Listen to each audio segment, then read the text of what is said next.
రైతు సోదరులకు నమస్కారం. ప్రతి బుధవారం ఉదయం 6:20 కోకో సాగు విధానాలపై మోండలి సంస్థ అందిస్తున్న ప్రత్యేక కార్యక్రమాలకు స్వాగతం. నాటిన 3వ సంవత్సరం నుంచి ఏటా ఫలసాయాన్నిచ్చే బహువార్షిక పంట అయిన కోకోను కొబ్బరి, ఆయిల్ పామ్ తోటల్లో అంతర పంటగా సాగు చేస్తున్నారు. చెట్లు ఆరోగ్యంగా ఎదిగి కాపుకు రావాలంటే అందుకు గట్టి పునాది అవసరం. ఆ పునాది లేత వయసులోనే పడుతుంది.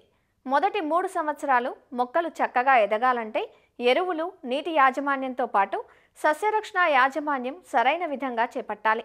వివరాలు ఏలూరు జిల్లా జంగారెడ్డిగూడెంలోని మోండలి సంస్థ సాంకేతికాధికారి ఎస్ దేముడు నుంచి తెలుసుకుందాం. కోకో అనేది దీర్ఘకాలిక పంట కాబట్టి ఈ కోకో పంట లేత దశలో మనం తీసుకునే జాగ్రత్తలే కోకో మొక్క యొక్క ఎదుగుదల మరియు భవిష్యత్తులో పంట యొక్క ఉత్పాదకతను నిర్దేశిస్తాయి. ఈ కోకోను సాధారణంగా వర్షాలు మొదలైన తర్వాత కొబ్బరి తోటలో అయితే ఎకరానికి 200 మొక్కలు, ఆయిల్ పామ్లో అయితే ఎకరానికి 160 మొక్కలు వేసుకుంటారు. ఈ మొక్కలను నర్సరీ నుంచి తీసుకొచ్చేటప్పుడు రవాణాలో కానీ లోడింగ్ మరియు అన్లోడింగ్ టైంలో కానీ మొక్క కాస్త ఒత్తిడికి లోనవుతుంది. అలా ఒత్తిడికి లోనైన మొక్కను వెంటనే నాటడం వలన మొక్క ఎదుగుదల అనేది సక్రమంగా ఉండదు. వెంటనే పాతకున్నా వాటిని కనీసం 4 నుంచి 5 రోజుల పాటు పాక్షిక నీడలో ఉంచాలి. ఉంచి ప్రతిరోజు కూడా నీళ్ళు ఇవ్వాలి. మొక్కను నాటడానికి కనీసం ఒక రోజు ముందుగా నీళ్లు పెట్టడం ఆపేయాలి. ఈ మొక్కలను నాటుకునేటప్పుడు తేలికపాటి నేలలో అడుగున్నర లోతు, అడుగున్నర వెడల్పు గొయ్యి తీసుకోవాలి. అదే జిగురు నేలలో, గట్టి నేలలో దాన్ని 2 అడుగుల లోతు, 2 అడుగుల వెడల్పు తీసుకోవాలి.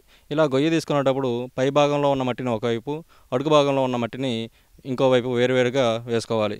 ఇలా పై భాగంలో ఉన్న మట్టిని గొయ్యి అడుగు భాగంలో సగం వరకు నింపి అడుగు నుంచి తీసిన మట్టికి బాగా చివికిన పశువుల ఎరువును కలిపి దానిని గొయ్యిని పూర్తి చేయాలి. ఇలా గొయ్యి పూర్తి చేసిన తర్వాత మొక్క ప్యాకెట్కు సరిపడా గొయ్యిను చేతితో మట్టిని తీసి ప్యాకెట్ను జాగ్రత్తగా బ్లేడ్తో కట్ చేసి వేరు నుంచి మట్టిగడ్డ వేరవకుండా జాగ్రత్తగా మనం తీసిన గోతిలో దానిని కప్పెట్టాలి.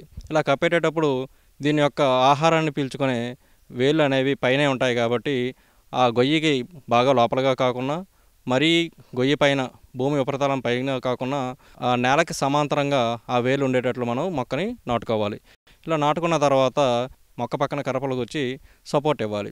దీనివలన మొక్క అనేది నిటారుగా ఎదిగి వర్షాలు పడేటప్పుడు, గాలులు వీచేటప్పుడు మొక్కకు స్థిరత్వం అనేది వస్తుంది వంగిపోకుండా. అదేవిధంగా మొక్క నాటుకున్న వెంటనే నీటి తడులు కూడా అందించాలి.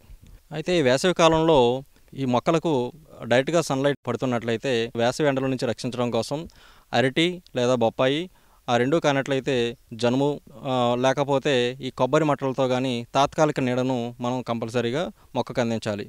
నీటి తడులు అనేది మొక్కకి చాలా ముఖ్యమైనది. మొదటి సంవత్సరం 3 నుంచి 5 లీటర్ల పాటు, రెండవ సంవత్సరం 10 నుంచి 15 లీటర్ల పాటు, మూడో సంవత్సరం కనీసం 30 లీటర్ల పాటు మొక్కకు మనం అందించాలి. అయితే నీటిని అందించడం అనేది బిందు సేద్యం ద్వారా కానీ అందించినట్లయితే మొక్కకు సరిపడా నీటిని మనం అందించవచ్చు. ఇంకా తోటలో మొక్క చుట్టూ పాదులు చేసి మొక్క పాదుల్లో ఎలాంటి గడ్డి లేకుండా ఎప్పటికప్పుడు మనం క్లీన్ చేసుకోవాలి. ఇలా శుభ్రం చేయడం వలన మొక్కను ఆశించే చీడపీడలను మనం కొంతవరకు నియంత్రించగలుగుతాం. ఈ లేత మొక్కల తోటల్లో ఎట్టి పరిస్థితుల్లోనూ కూడా కలుపు మందులను పిచికారీ చేయకూడదు. చెట్టు చుట్టూ పాదు చేసి ఆ పాదులో ఉన్నటువంటి కలుపును మనం మనుషుల ద్వారానే తీపించాలి. ఎరువుల యాజమాన్యం విషయానికి వచ్చినట్లయితే మొక్క నాటిన తర్వాత కనీసం 4 నెలల పాటు ఎలాంటి రాసాయనిక ఎరువులను మనం మొక్కకు అందించకూడదు. 4 నెలల తర్వాత 25 గ్రాముల యూరియా, 25 గ్రాముల సింగిల్ సూపర్ ఫాస్ఫేట్, 25 గ్రాముల మ్యూరేట్ ఆఫ్ పొటాష్, మొత్తం 75 గ్రాములు ఈ మిశ్రమాన్ని మొక్కకు మొదటి సంవత్సరం 1 అడుగు దూరంలో 3 దఫాలుగా వేయాలి. రెండో సంవత్సరం మొక్కలలో ఇదే మిశ్రమాన్ని 150 గ్రాముల చొప్పున 3 విడతలుగా అందించాలి. 2 అడుగుల దూరంలో వేసుకోవాలి. మూడో సంవత్సరం మొక్కలకు ఇదే మిశ్రమాన్ని 240 గ్రాముల చొప్పున 3 విడతలుగా 3 అడుగుల దూరంలో వేసుకోవాలి. వేసుకున్న తర్వాత దాని మీద మట్టిని కప్పెట్టాలి. ఇలా కప్పెట్టడం వలన మనం వేసిన ఎరువులు మొక్క సమర్థవంతంగా వినియోగించుకునేటట్లు మనం చేయవచ్చు. మొక్కలను నాటుకునే సమయంలో పశువుల ఎరువును వేయనట్లయితే బాగా చివికిన 5 కేజీల పశువుల ఎరువును, వర్మీ కంపోస్ట్ను అందించవచ్చు. రెండవ సంవత్సరం, మూడో సంవత్సరం మొక్కలకు 10 కేజీలకు పైగా మనం పశువుల ఎరువును అందించాలి. ఈ ఎరువులు అందించేటప్పుడు సేంద్రియ ఎరువులకు మరియు రసాయనిక ఎరువులకు కనీసం 20 నుంచి 30 రోజుల వ్యవధి ఉండేటట్లు మనం చూసుకోవాలి. అదేవిధంగా ఈ జింక్ మరియు ఐరన్ అనేది వర్షాకాలంలో వీటి యొక్క లోపాలు ఎక్కువగా మనకి కనిపిస్తూ ఉంటాయి. జింక్ లోపం వచ్చినట్లయితే ఆకుల మధ్య భాగంలో తెల్లటి మచ్చలు ఏర్పడి తీవ్ర దశకు వచ్చేసరికి ఆకుల అంచుల వరకు కూడా వ్యాపిస్తాయి.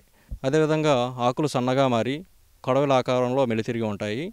అదేవిధంగా ఐరన్ లోపం కానీ మనం అబ్జర్వ్ చేసినట్లయితే ఆకులలో పత్రహరితం కోల్పోయి ఈనెలు మాత్రమే ఆకుపచ్చగా ఉండి ఆకులన్నీ కూడాను లేత పసుపు రంగు లేకపోతే తెలుపు రంగులోనికి మారుతాయి. ఈ సూక్ష్మధాతువుల నివారణ కోసం లీటర్ నీటికి 3-4 గ్రాముల చొప్పున ఫార్ములా-4 ద్రావణాన్ని 15 రోజులకు ఒకసారి 2-3 సార్లు పిచికారీ చేసినట్లయితే జింక్ మరియు ఇనుము ధాతు లోప లక్షణాలను లేత తోటల్లో నివారించుకోవచ్చు. అదేవిధంగా మొక్క నాటిన మొదటి సంవత్సరం చీడపీడల బెడద అనేది చాలా తీవ్రంగా ఉంటుంది. ఈ ఆకు తినే పురుగులు ఆకును జల్లెడలా మార్చేసి మొక్క ఎదుగుదలను కంట్రోల్ చేస్తాయి. వీటి నివారణ కోసం లాంబ్డా సైలోత్రిన్ థయామిథాక్సోమ్ మిశ్రమాన్ని లీటర్ నీటికి 1.2 ml లేదా ఫ్లూబెండిమైడ్ లీటర్ నీటికి 0.2 ml ప్రతి 15 రోజులకు ఒకసారి మార్చి పిచికారీ చేయటం వలన ఆకు తినే పురుగులను మనం సమర్థవంతంగా నియంత్రించవచ్చు. కోకో మొక్క మనం అందించే పోషకాలను తీసుకొని 8 నుంచి 12 నెలల వయసుకు వచ్చేసరికి నిటారుగా ఎదుగుతూ మీటర్ నుంచి మీటర్న్నర ఎత్తులో 3 నుంచి 5 కొమ్మలు కలిగినటువంటి ఒక గొడుగు ఆకృతిని ఏర్పాటు చేస్తుంది. ఈ గొడుగును మనం జార్కోట్గా పిలుస్తాం. ఈ గొడుగులో ఉన్నటువంటి 3 నుంచి 5 కొమ్మలను మనం ఫ్యాన్ బ్రాంచెస్ కింద పిలవటం జరుగుతుంది. ఈ ఫ్యాన్ బ్రాంచెస్ అనేవి భూమికి సమాంతరంగా అడ్డంగా పెరుగుతాయి. అయితే ఈ మొక్క ఎదిగిన తర్వాత మొక్క కింద నుంచి సర్పిల ఆకారంలో ఆకులు అమరికను కలిగినటువంటి చూపాన్స్ అనేవి ఇలకలు అంటారు, అవి పెరుగుతూ ఉంటాయి. వాటిని ఎప్పటికప్పుడు మనం తొలగించుకోవాలి. ఒకవేళ ఈ గొడుగు మనం ఆశించిన స్థాయిలో కాకుండా 3 అడుగుల కన్నా తక్కువ ఎత్తులో వేసినట్లయితే ఈ గొడుగు కింద భాగం నుంచి వచ్చే ఒక చౌపాన్ని విడిచిపెట్టినట్లయితే ఆ చౌపాన్ అనేది మళ్ళీ 2వ అంతస్తులో గొడుగును ఏర్పాటు చేస్తుంది. ఎప్పటికప్పుడు మొక్క మొదటి భాగంలో వచ్చే గొడుగు చుట్టుపక్కల వచ్చే ఇలకలను మనం కట్ చేసుకోవాలి. ఎట్టి పరిస్థితుల్లోనూ గొడుగులో ఉన్నటువంటి ప్రధానమైన ఫ్యాన్ బ్రాంచ్లను మనం కత్తిరించకూడదు. ఇది రైతులు మరీ ముఖ్యంగా గుర్తుంచుకోవాల్సిన విషయం. ఈ విధంగా మొక్క నాటిన దగ్గర నుంచి మొదటి 3 సంవత్సరాల్లో మొక్క లేత దశలో తగిన జాగ్రత్తలు తీసుకున్నట్లయితే భవిష్యత్తులో మంచి పంట ఉత్పాదకతను మనం పొందవచ్చు. ఈ కోకో సాగులో రైతులకు ఎలాంటి సందేహాలు ఉన్నా సరే మీ దగ్గరలో ఉన్న ఉద్యాన శాఖ అధికారులను కానీ మీ లొకేషన్లో ఉన్నటువంటి మాండలీజ్ ప్రతినిధులను కానీ మీరు సంప్రదించవచ్చు. కోకో లేత తోటలో తాను పాటిస్తున్న మెలకువల గురించి ఏలూరు జిల్లా ద్వారకా తిరుమల మండలం గున్నాపల్లి రైతు మాకిరెడ్డి సురేష్ రెడ్డి ఇలా తెలియజేస్తున్నారు. నేను 2023లో కోకో తోట వేసుకున్నానండి. 13 ఎకరాల్లో వేసుకున్నాను. అవి వేసినప్పుడు మొదల గోతుల్లో వేపపిండిను గుళికలు కలిపి మొక్క నాటుకున్నామండి.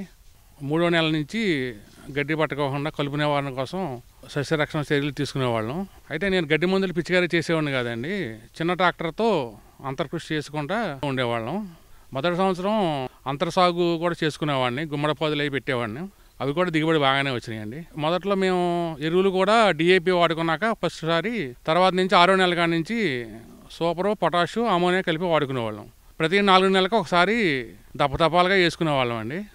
ఆకు తినే పురుగులు గట్టా వస్తూ ఉంటాయి ఎక్కువ. దానికి సస్యరక్షణ చర్యలుగా క్లోరిపైరిపాస్ వాడుకునేవాళ్ళం. వేప నూనె ఈ 2 మిక్స్ చేసి నెలలో 2 సార్లు స్ప్రేయింగ్ చేసుకునేవాడిని. ఈ తోటకి నీటి తడులు కూడా 13 ఎకరాలు కవర్ అయ్యేలాగా 2 రోజులకు ఒకసారి తడి వదులుకునేవాళ్ళం డ్రిప్లో, రోజుకో 4 గంటలు. తర్వాత ప్లూనింగ్ కూడా మన గొడుగులాగా ఉండేలాగా చేసుకోవాలి. పెరుగుదల కూడా బాగానే ఉంది అలాగా. వచ్చే బుధవారం ఉదయం 6:20 ప్రసారమయ్యే కార్యక్రమంలో కోకో తోటల్లో ఎరువుల యాజమాన్యం గురించి తెలుసుకుందాం. నమస్కారం. కోకో సాగుకు సంబంధించిన సాంకేతిక సలహాల కోసం అసిస్టెంట్ మేనేజర్ రవీంద్రరావును 9849787542 ఫోన్ నెంబర్లో సంప్రదించగలరు.